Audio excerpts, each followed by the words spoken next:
que se cumpla con la Ley Federal del Trabajo, que se pague un salario mínimo, no solo general, sino profesional. O sea, por esa vía sí se puede lograr. Y hay una figura que, hablando justamente del tema del salario mínimo, yo he venido impugnando porque señala que se obligará a todos los que vengan a hacer compras a la ciudad a que paguen el salario mínimo que el gobierno de la ciudad haya fijado.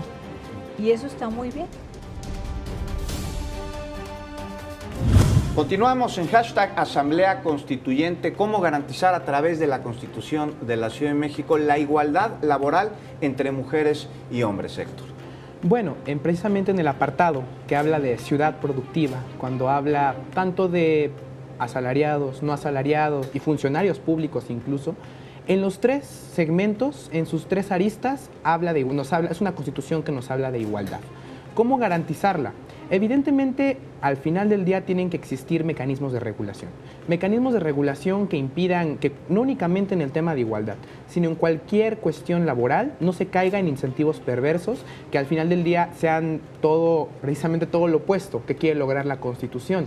Se hablaba, por ejemplo, también de cómo nos vamos a blindar de que pues una vez que se implementen estos organismos de regulación, pues sean organismos que se autorregulen, que se autocalifiquen o que se autogestionen y pues desfavoreciendo de nuevo a ciertos sectores de la población de la Ciudad de México. Yo creo que va a ser muy importante, si bien ahorita se está legislando, nuestro Congreso Constituyente está legislando, va a ser muy importante qué va a pasar en materia secundaria, qué va a pasar en el Congreso de la Unión, al final del día, qué es lo que sí va a ser nuestra Constitución Política de la Ciudad de México. Precisamente, por eso muchas personas maldicen, porque yo creo que es un buen proyecto, y es un proyecto de vanguardia y es un proyecto progresista, pero muchas personas maldicen que es una carta de buenas intenciones, una carta de la felicidad. Yo no lo veo así, pero sí creo que al final del día va a ser muy importante cuál va a ser la visión que emane del Congreso y cuál va a ser la visión que emane del Congreso Federal y cuál va a ser al final del día la constitución de todos los capitalinos. Organismos de regulación. Estela, ¿qué organismos de regulación necesitamos para que se dé igualdad de trato y de derechos a hombres y a mujeres en el ámbito laboral? Pues en estos momentos, y me parece que en todas las comisiones que estamos trabajando la Constitución, tenemos que aportar para que tengamos una visión transversal, porque no va a ser solamente en el artículo 14 que originalmente viene establecido el tema del trabajo. Ahí, por ejemplo, yo te diría el derecho al trabajo político, al que nosotras realizamos. Bueno, pues queremos también equidad ahí.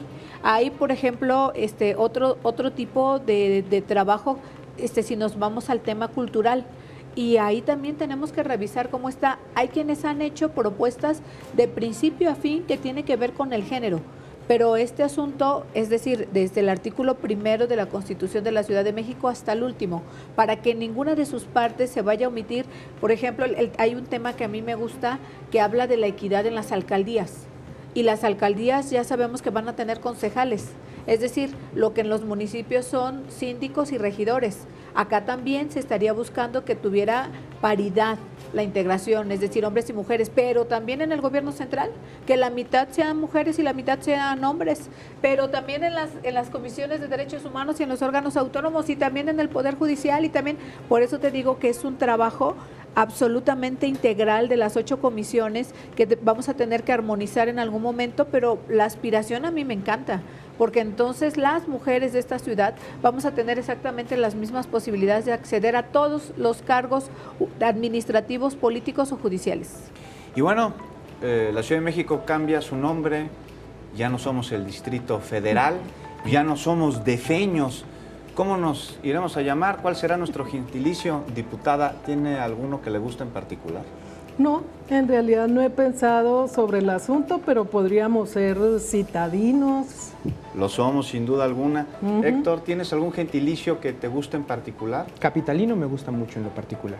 Muy bien. Pues se habla de mexiqueño, mexicalino, chilango. ¿Tienes alguno que te guste, Estela? Capitalino me parece que habla de lo que somos al interior de la República. Somos finalmente la capital del país. Nuestra Constitución será una Constitución ejemplo para la República. Seguramente. Les agradecemos que nos hayan acompañado el día de hoy y yo lo espero en una próxima emisión de Hashtag Asamblea Constituyente. Continúa con nosotros aquí en Capital 21. Las y los constituyentes estén por la afirmativa. Tiene la palabra el constituyente. Se levanta la sesión.